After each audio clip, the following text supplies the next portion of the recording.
You can talk just as easily in here as you can out there. It's quite cold. I was wondering where you were. Now we're having a talk out the front. Putting off coming in, maybe? No, we're just having a chat. So, who's for afternoon tea? In a moment, darling. I think Todd has something to tell us. Oh? And the school rang, have they? Yes, they have. What did Mr. Denning think that I wasn't going to give you the letter? Seems he had his doubts. Well, I was. What's this about? Apparently, Todd was involved in a fight with some girls. Girls? It was me, and we weren't fighting. Todd was trying to stop the fight. I was going to flatten Debbie Langford. But he must have been involved somehow. Yes, but it was my fault. It wasn't anyone's fault. It was a misunderstanding. Todd, Cody seems to be leading you into a lot of misunderstandings lately. I'd be interested to hear what her father has to say about all this.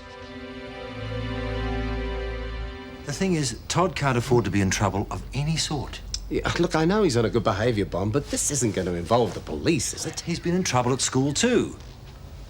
For his own sake, he's got to keep a clean sheet from now on, and seems to me that your daughter is leading him into all this. Well, from what Cody said, it sounds more like this Debbie Langford picked a fight. And you can't blame Cody for sticking up for herself.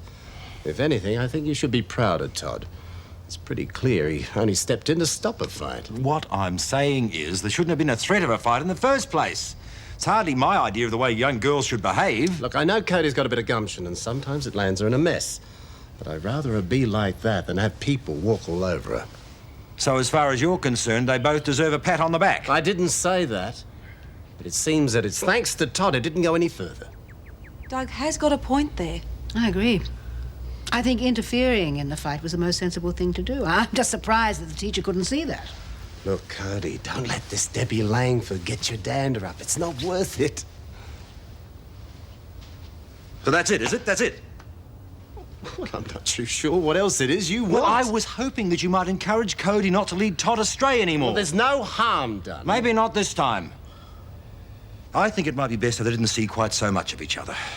You can't do that. Oh, you have to let us see each other. No one is saying that you can't. I just said so much. Perhaps it might be better if you spent more time studying than you do mooning over each other.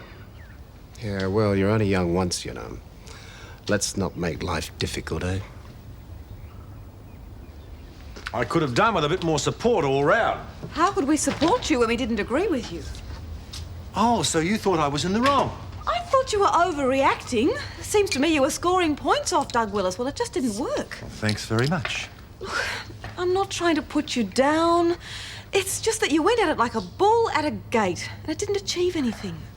Only because Doug Willis believes his precious daughter can do no wrong. Anyway, I have other things to do.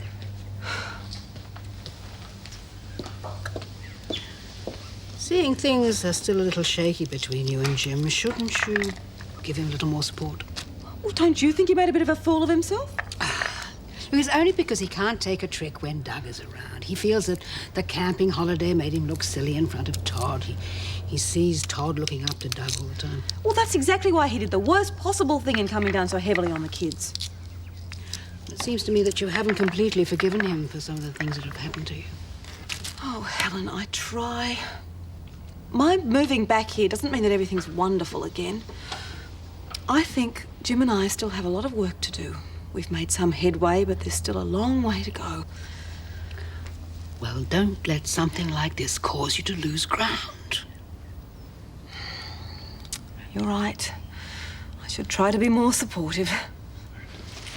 You seem a bit down. Oh, I am.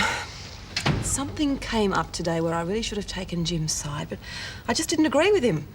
So I pulled against him, and now I feel awful about it. Well, if you didn't agree with him... Yes, but I don't know. Maybe I'm still trying to punish him for hurting me. When he suggested the baby wasn't his. Cut very deep. I'm just frightened that nothing will ever be the same between us, no matter how hard we try. Oh, Bev, it'll be different when the baby comes. When you and Jim will... You'll forget about everything. I hope so. How's Kerry? She's fine. Cody! Bev, is it all right if Cody comes for dinner? Well, it's all right with me. Terrific, thanks. Hi, Cody, you want to come for dinner? Is that okay, Dad? Sure. That's some great news. What? What is it? We've just settled a business deal. Oh? Not more work on the house, Des. No, but it has to do with the house. I just bought it from Des. I'm your new neighbour.